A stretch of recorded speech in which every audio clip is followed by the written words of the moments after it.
Ndabahaye mwakena mwiriwe mwese muri kudukurikirana.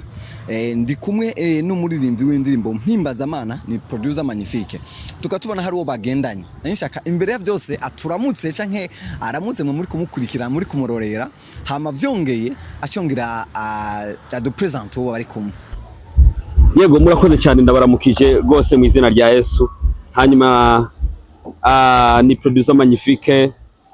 Nkaba nashoboye kuza muri concert yashoboye gutegurwa n'umuririmbyi cyamamare Denilson. Nagira ibibakwe ryo kuba muri iyo concert, hanyuma nkaba nafutswe intege na madame niwe twazananye, uyu mubona niwe yamfutse intege, yavuze tereka mperekeza umugabo ndamufuka intege nje kuraba ibikorwa vy'Imana ingene bigenda, uwo mugisha nawe awuronkeko. No. Reka tuwage kuri iki naco. Yego. Ari benshi batari bakunze kubona muri kumwe na Denilson. Mu gitaramo cyabaye Bujumbura ntiwashoboye kugenda. Muduha impamvu mutashoboye kuboneka muri cyo. Urakoze cyane, ijya mega festival y'Ibujumbura yabaye sinashoboye kubamwe bivanye n'ibibazo nahuye navyo. Yarantumiye kandi yaransavye gose ko ngena mugabo hari ibibazo byashitse byatumye nashobora gushika muri ijya concert.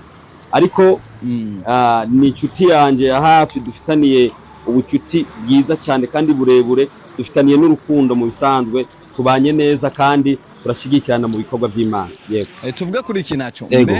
Abantu bitega iki kuno munsi? Abantu bitega ibintu bishasha kandi bitega umugisha uva ku Mana, kuko Imana yaduhamagariye kuvuga ijambo ry'Imana biciye mu gahogo. Ndibaza ibikorwa byinshi barabironka kuri channel ya YouTube wanditse Fike Classic Pro cyangwa ukandika Magnifique Burundi, uzocubona indirimbo zacu n'amavideo byinshi biko hajya. Je ndibaza yuko abantu ibikorwa babironka kandi birabandanya bikorwa. Yego. Denilson avuye muri Australia. Twitega ko hari n'igikorwa muba muri ko murategurana gishobora kucaso. Urakoze cyane, bivanye n'imyanya mito afise ndi icyo gikorwa ntacyo twateguye, ariko nimba byoshoboka imyanya imukundi turashobora kubikora, bidakunze naho nta kundi tuzobikora nagaruka. Yego. Gusa igikorwa kihari cyiza twiteguye gushyira habona vuba ni korabo twateguranye na madame. Yego. Abantu benshi bari bazi ko madame wari umuririmbyi. Araririmba neza cyane. Mbe kurimba ko iyo byatanguye ryari? Yeshe mu gahogo woca wiruka. Ni umuririmbyi mwiza cyane. Okay.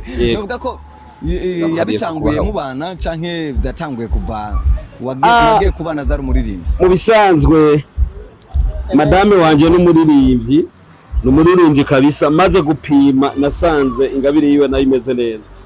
Gusa bitege vuba cyane indirimbo nziza cyane twakoranye kandi bikunze, turifuza ko yosohokanye na video. Yego.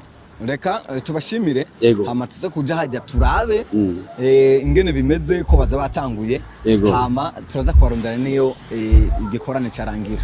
Urakoze cyane. Abadukurikirana reka tubasabe murushize kujya kuri channel yacu, udufashe gufyonda sabone, subscribe, follow kuri page ya Facebook wanditse Ndayisaba Magnifique, udacubona Facebook yacu, fyonde follow hama mukwikara ibiganiro tubaha. Turabandanya cyane tuba ibintu bishasha, ariko rero nta nahangwe dushobora gushika mwebwe mudukurikirana mutadufashe mu ntengo mudushigikire.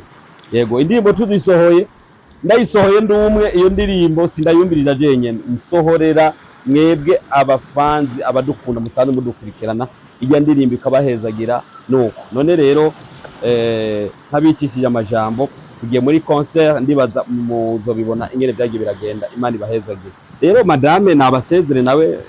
Yego, byo bari byiza cyane.